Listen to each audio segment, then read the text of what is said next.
तो मात्र ये सरकार वेशभूषा से चल रही है। मूलवासी का जंघिया पहन लिए हैं, आदिवासी का जो है आपका ये गमछा पहन लिए हैं और आपका जो है धर्मनिरपेक्षता का टोपी पहन लिए हैं और बस उसके माध्यम से सरकार चल रही है। तो ऐसे में तो सरकार अगर चलेगी तो बाकी जो बच्चे यहाँ के मूलवासी है, आदिवासी बच्चे हैं, उनके लिए हित के काम नहीं होगा। बस वेशभूषा धारण कर लो और दिखा दो हम सबके हैं। ऐसे काम करेंगे तो निश्चित रूप से यहाँ के बच्चे जो पढ़े लिखे बच्चे हैं वो विरोध करेंगे और अगर सरकार नहीं मानेगी तो 24 जिला में गिरफ्तारी देंगे, जेल भरो अभियान को चालू करेंगे और निश्चित रूप से इस सरकार को आने वाले समय में उखाड़ के फेंक देंगे। जब जब बाहरी और दीकू का प्रभाव यहाँ पड़ा है, अंग्रेजी हुकूमत जब से आई है, तब हम लोगों ने अपना शहादत और उनके विरोध करने काम किया। अगर परीक्षा कराने वाले, आयोजित कराने वाली परीक्षा का जो जिसको दिया गया जिम्मा, वही अगर क्वेश्चन लिख कर आएगी तो ऐसे में भविष्य यहाँ के बच्चों का कैसे सुनिश्चित होगा।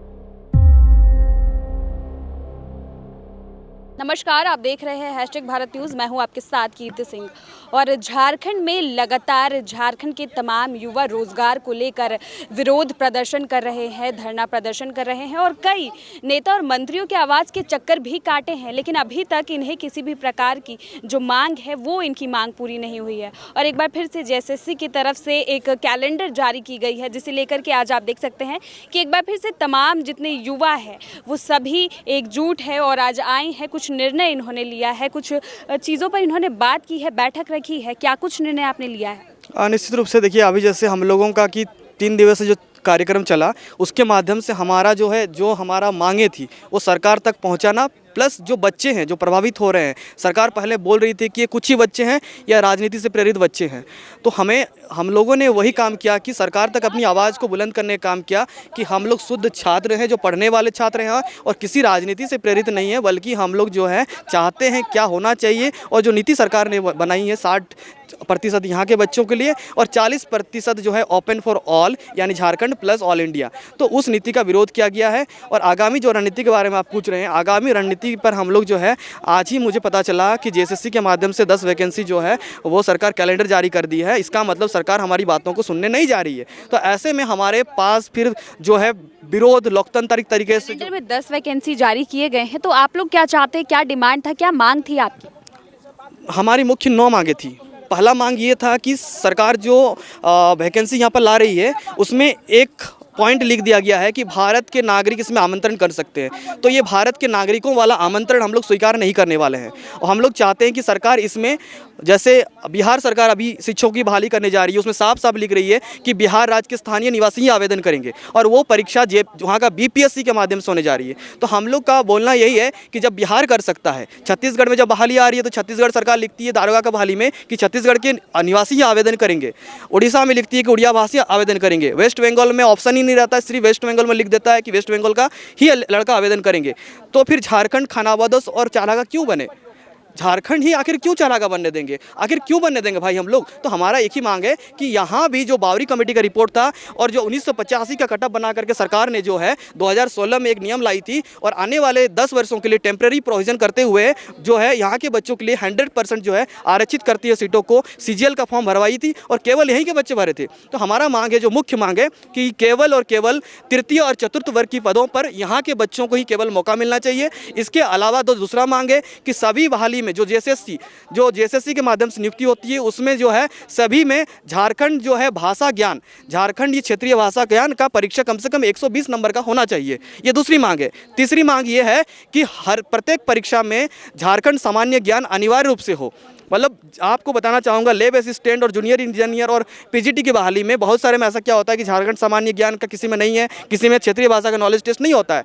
ये जानबूझकर ऐसा किया जा रहा है ताकि बाहरी बच्चों को कैसे यहाँ पर घुसाया जाए। और JEE का सिलेबस, सेंट्रल गवर्नमेंट का जो JEE का सिलेबस है, जिसको सेंट्रल गवर्नमेंट लेती है परीक्षा, इक्विवेलेंट कर दिया गया ताकि जो जूनियर इंजीनियर की परीक्षा होती है वहाँ मोटा माल बनता है, मोटा पैसा कमाते हैं लोग। आपने देखा होगा किस प्रकार से वीरेंद्र राम पकड़ा है और उनके बच्चे जो है एक शर्ट पहनते हैं तो दोबारा उसको धोते नहीं है, सीधा फेंकते हैं। 35,000 का शर्ट पहनते हैं, सिंगापुर से पानी मंगाते हैं। तो इस प्रकार का जो है विचारधारा जब जब बाहरी हस्तक्षेप और दीकुओं का प्रशासन यहाँ हावी होगा, तब तब यहाँ के बच्चे शहादत और जो है यहाँ विरोध करेंगे ही करेंगे। क्योंकि हमारे पूर्वज और इतिहास यहाँ पर गवाह है कि जब जब बाहरी और दीकू का प्रभाव यहाँ पड़ा है, अंग्रेजी हुकूमत जब से आई है, तब हम लोगों ने अपना शहादत और उनके विरोध करने का काम किया। चौथा मांग ये है कि नकल विरोधी कानून जो है झारखंड में लागू होना चाहिए। जैसे उत्तराखंड के तर्ज पर, गुजरात के तर्ज पर, राजस्थान के तर्ज पर वहाँ क्या किया गया है कि लगातार नकल हो रहे थे, तो वहाँ पर सरकार ने जो बच्चे नकल में शामिल पाए जाएंगे उन पर भी, और प्लस जो परीक्षा पेपर लीक कराने में पाए जाएंगे उन पर भी पेनाल्टी सुनिश्चित होना चाहिए। और इसी को हम लोग मांग कर रहे हैं कि नकल विरोधी कानून झारखंड में भी लागू होना चाहिए उत्तराखंड की तर्ज पर, ताकि जूनियर इंजीनियर का जब परीक्षा हुआ था, जो परीक्षा कराने वाली कंडक्ट बॉडी थी उसी ने ही उसको बेच दिया था। तो अगर परीक्षा कराने वाले, आयोजित कराने वाले परीक्षा का जो जिसको दिया गया जिम्मा, वही अगर क्वेश्चन लीक कराएगी तो ऐसे में भविष्य यहाँ के बच्चों का कैसे सुनिश्चित होगा। तो साफ साफ हम लोग का मांग है कि नकल विरोधी कानून झारखंड में लागू होना चाहिए। इसके अलावा 3-4 और मांगे हैं, जैसे कि ओबीसी आरक्षण 7 जिलों में जो है शून्य कर दिया गया। क्या ओबीसी उन जिलों में नहीं रहते हैं क्या? तो ये तो आपस में लड़ाने वाली बात होगी ना। जैसे कि हम लोग बोलते हैं कि जो 9 मांगे हैं उनको मान लीजिए यार, पूरे जेन्युइन मांगे हैं, और हमारा लिस्ट लेकर के ज्ञापन देकर के डीजीपी, मुख्य सचिव, मुख्यमंत्री सचिवालय लगातार तमाम 6 महीने से हम लोग दे रहे हैं। और सरकार जो है हम लोग लगातार ऐसे करने के बाद अगर नहीं मान रही है तो हम लोग बस एक ही दिख रहा है, एक और लाठी खा के बच्चे यहाँ पर जो है गिरफ्तारी दिए हुए थे और वहाँ इफ्तार पार्टी चल रहा था। तो मात्र ये सरकार वेशभूषा से चल रही है, मूलवासी का जंघिया पहन लिए हैं, आदिवासी का जो है आपका ये गमछा पहन लिए हैं, और आपका जो है धर्मनिरपेक्षता का टोपी पहन लिए हैं, और बस उसके माध्यम से सरकार चल रही है। तो ऐसे में तो सरकार अगर चलेगी तो बाकी जो बच्चे यहाँ के मूलवासी हैं, आदिवासी बच्चे हैं, उनके लिए हित के काम नहीं होगा। बस वेशभूषा धारण कर लो और दिखा दो हम सबके हैं। ऐसे काम करेंगे तो निश्चित रूप से यहाँ के बच्चे, जो पढ़े लिखे बच्चे हैं, वो विरोध करेंगे, और अगर सरकार नहीं मानेगी तो 24 जिला में गिरफ्तारी देंगे, जेल भरो अभियान को चालू करेंगे, और निश्चित रूप से इस सरकार को आने वाले समय में उखाड़ के फेंक देंगे। तो देख सकते हैं तमाम जितने भी छात्र युवा हैं, एक तरफ ये सभी अड़े हुए हैं अपनी मांग को लेकर, वहीं दूसरे तरफ अगर झारखंड सरकार की बात की जाए तो सरकार की तरफ से इनकी बात नहीं मानी जा रही है। तभी आप देख सकते हैं कि 10 वैकेंसीज का कैलेंडर भी अब जारी कर दिया गया है। कुछ दिनों पहले ही इन्होंने 3 दिवसीय धरना भी दिया, लेकिन उसका कुछ खास, उस आंदोलन का कुछ खास असर सरकार पर पड़ता हुआ नजर नहीं आ रहा है। अब इनकी आगे की रणनीति भी इन्होंने साझा की है। इन्होंने कहा है कि अगर आगे अब सरकार इनकी बात नहीं मानती और इसी तरीके से ओपन फॉर ऑल कर दिया जाता है, 60-40 लागू किया जाता है, तो सभी जेल भरो आंदोलन करेंगे। अब ऐसे में देखना होगा कि आने वाले समय में झारखंड की क्या कुछ स्थिति रहती है, यहाँ के छात्र कब तक इसी प्रकार आंदोलनरत रहते हैं। तब तक के लिए बने रहे #भारत न्यूज़ के साथ। कैमरा पर्सन सुजीत के साथ रांची से मैं कीर्ति सिंह।